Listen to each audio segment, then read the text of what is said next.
الحمد لله سبحان الله سبحان الله سبحان الله وبحمده سبحان الله العظيم مولاي صل وسلم دائما ابدا على حبيبك خير الخلق كلهم صلاة وسلام عليك يا سيدي يا رسول الله وعلى آلك وصحبك يا محبوب رب العالمین۔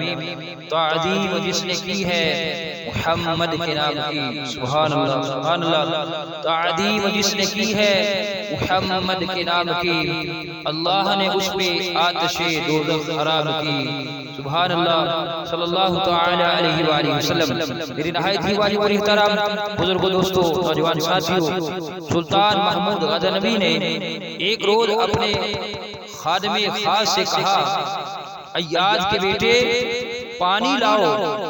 ایاز نے جب بادشاہ کے منہ سے یہ الفاظ سنے، اسے فکر ہوا کہ شاید سلطان محمود غزنوی میرے بیٹے سے ناراض ہے، جو آج اس نے میرے بیٹے کا نام لے کر نہیں بلایا بلکہ ایاز کا بیٹا کہا ہے۔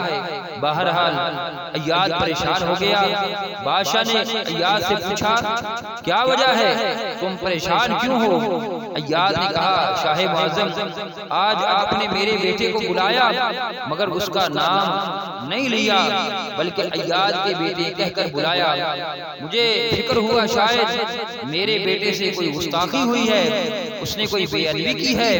سلطان محمود غزنوی نے ایاز کی بات سن کر کہا، اے ایاز، میں تمہارے بیٹے سے ناراض نہیں ہوں بلکہ وجہ یہ تھی کہ تیرے بیٹے کے نام میں لفظ محمد آتا ہے، اور جس وقت میں نے اسے بلایا تھا اس وقت میرا وضو نہیں تھا۔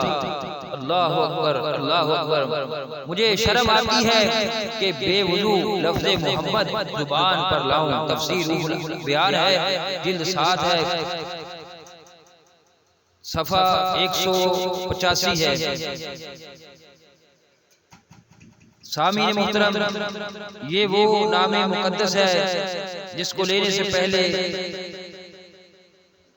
بندے کو سوچنا چاہیے، سبحان اللہ، کہ خود کو جتنا پاکیزہ اور ستھرا کر لے پھر بھی ہماری زبان اس قابل نہیں کہ نام مصطفیٰ صلی اللہ علیہ وآلہ وسلم کو زبان پر لایا جا سکے۔ یہ تو اس رب العالمین کا کرم ہے کہ اس نے ہمیں اپنے محبوب کریم علیہ السلام کے نام مبارک کو زبان پر لانے کی اجازت مرحمت فرما دی، سبحان اللہ۔ اگر اس کو غلام سے اپنا منہ 1000 بار بھی دھو لیا جائے پھر بھی آپ کا نام مقدس زبان پر لانا کمال درجے کی بے ادبی ہے۔ تعظیم جس نے کی ہے محمد صلی اللہ علیہ وآلہ وسلم کی، خالق نے اس پہ آتش دوزخ حرام کی۔ بنی اسرائیل میں ایک بدبخت شخص تھا جس نے مسلسل 100 سال اللہ تبارک تعالیٰ کی نافرمانی میں گزارے۔ جب وہ مر گیا تو لوگوں نے نہ اسے غسل دیا، نہ جنازہ پڑھا اور نہ ہی دفن کیا، بلکہ اس کی میت کو اٹھا کر آبادی سے باہر گندگی کے ڈھیر پر پھینک دیا۔ اللہ تبارک و تعالیٰ نے موسیٰ علیہ السلام کی طرف وحی بھیجی کہ اس کو وہاں سے نکال کر اس کا جنازہ پڑھیں۔ سیدنا موسیٰ علیہ السلام نے عرض کی، اے میرے مولا، یہ شخص تو بڑا بدکار تھا، پوری قوم نے اس کے برے کردار کی وجہ سے اسے گندگی کے ڈھیر پر پھینک دیا ہے۔ تو بارگاہ خداوندی سے جواب آیا، ہاں یہ بدکار تھا مگر جب وہ تورات پڑھتا اور جب بھی اس کی نظر محمد صلی اللہ علیہ وآلہ وسلم کے اسم مبارک پر پڑتی تو وہ اسے چوم لیا کرتا تھا اور اپنی آنکھوں پر رکھتا تھا۔ سبحان اللہ سبحان اللہ۔ تفسیر روح البیان جلد 7 ایک صفحہ 185، نام محمد صلی اللہ علیہ وآلہ وسلم کی برکت سے اس گناہگار کے 100 سالہ زندگی کے گناہ بخش دیے گئے اور وہ جنتی ہو گیا۔ تعظیم جس نے کی ہے محمد کے نام کی، سبحان اللہ سبحان اللہ، اللہ نے اس پہ آتش دوزخ حرام کی۔